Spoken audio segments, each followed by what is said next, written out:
What's up, folks? On this episode, we're going to take a look at the recent release in theaters, Save Yourselves. Also, we're going to talk about the second season of Amazon Prime's The Boys. All this and our usual odds and ends on this episode of The Monitors.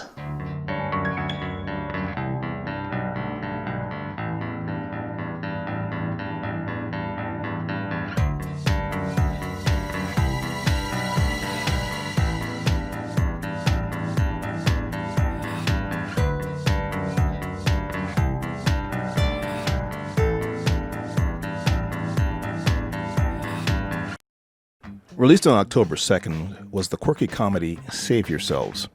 This film stars Sunita Mani and John Reynolds as a New York couple who decide to take a break from civilization and their phones when they take a retreat in the woods in a friend's cabin in an attempt to reconnect with each other and unplug from their phones. This film is written and directed by Alex Houston Fisher and Eleanor Wilson.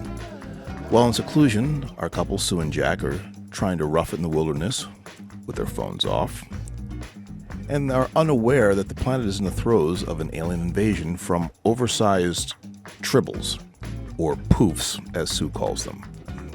But they're big, aggressive tribbles.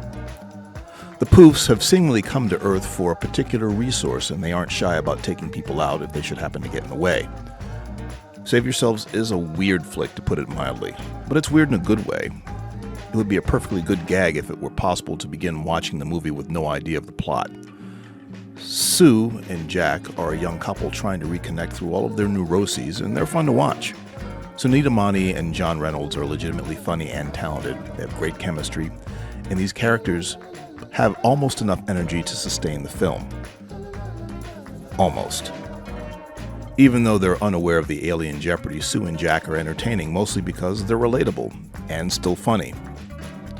Finally, throwing them into full crisis mode allows the comedy to level up, although, to be fair, it's probably more like a half level. Save Yourselves is clearly a low-budget film, and it's evident with the choice of aliens and some of the visual effects they use. Don't get me wrong, for this film they work, but clearly the emphasis of Save Yourselves is not as an alien invasion film, but more of a commentary on contemporary relationships. The third act of the film is, well, the film at its weirdest. It feels like the script loses focus, but is mostly saved because Mani and Reynolds are strong and give the material an anchor point. Still, the final resolution makes it feel like this film would have been much better served by a significantly shorter runtime, like 73 minutes shorter.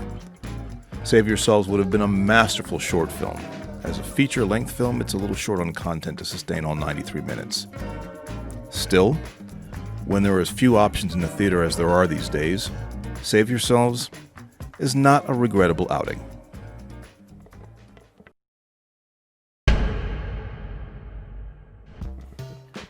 The Boys has just wrapped its second season on Amazon Prime and is showing no signs of slowing down.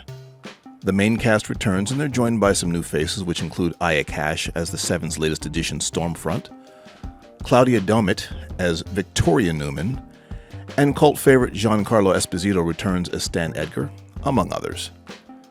Season 2 picks up right after the Season 1 cliffhanger and sees Carl Urban's Billy Butcher framed for killing Madeline Stillwell, which was actually done by Anthony Starr's Homelander. Then finding out that his wife Becca is actually alive and raising her son, whose biological father is Homelander. This is a revelation that has long-lasting impact well throughout this season. The second season is a roller coaster ride, to grossly understate it. The story is as complicated and as melodramatic as any soap opera and a million times more entertaining. Eric Kripke, as a showrunner, has raised the bar for serialized television for, well, everyone. Not only has he managed to ratchet up the appalling sex and gore at significant increments for each episode, but he keeps The Boys from being just a kinky, lecherous gore fest. The Boys is incredibly smart and almost prophetic, with its storyline unfolding almost in parallel to current news headlines, even though the second season was written and shot almost a year prior. Yet superheroes continue to stand in for sports heroes, law enforcement, and even political figures quite poetically. This season, some of the highlights of things we saw were, well, Billy reconnects with his wife Becca, who is trying to raise her son Ryan, Homelander's son, who is also, by the way, a super that Homelander is trying to connect with. The Boys killed a whale with a boat. Stormfront joins the Seven and becomes a crowd favorite instantly, though we later find out she is really racist. She also wraps Homelander around her finger and wraps herself around Homelander in the most interesting aerial scene we have seen in some time. Kamiko finds and loses her long-lost brother when Stormfront ends him, leaving Kamiko with a huge axe to grind for most of the season for Stormfront.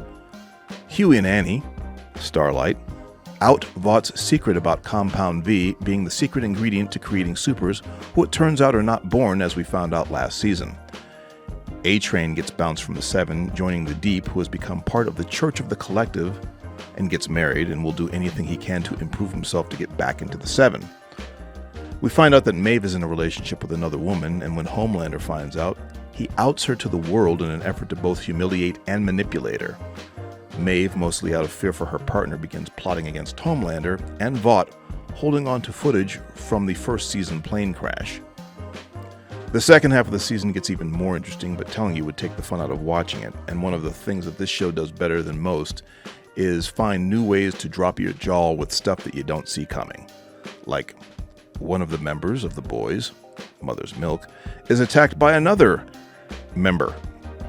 Billy also reconnects with his dad, and we find out why he is, well, Billy. We also get some insight as to why Homelander is also, well, just as messed up. And every time you think they've raised the bar as high as it will go, Kripke and company raise it even higher. I'm sure they just set a record with just exploding heads. With a season that builds like this one does, you would say, understandably, that no season finale could live up to that hype. This one does.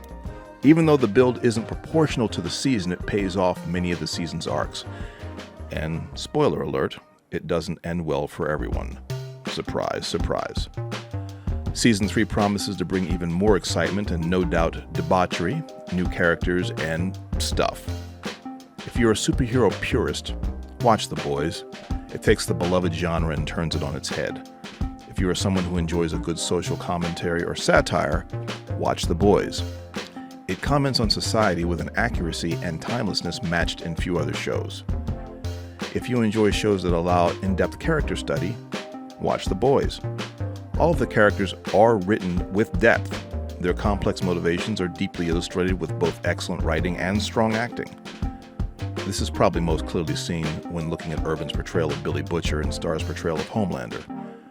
Oh, and if you want to see gross out gore and all kinds of appalling nasty shit, watch The Boys. It has plenty of that. Both seasons of The Boys are two of the most bingeable seasons of television you will ever see. I can't wait for season 3.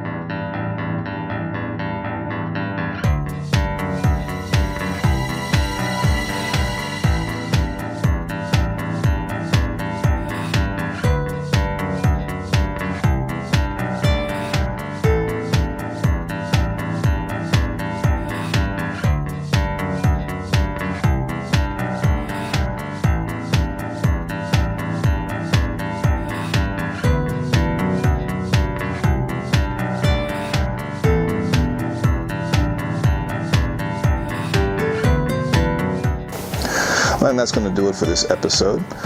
If you liked anything that you saw or heard today, please click that like button, help us out with the algorithms. And if you haven't subscribed yet, please click that subscribe button, come back and see us for new content every week. Next time we're going to talk about the Netflix follow-up to last year's tremendously successful The Haunting of Hill House. And also we're going to take a quick peek at CBS's all-access Star Trek Lower Decks. We will catch you next time. Be good to yourselves, be good to each other. Peace, and we're out.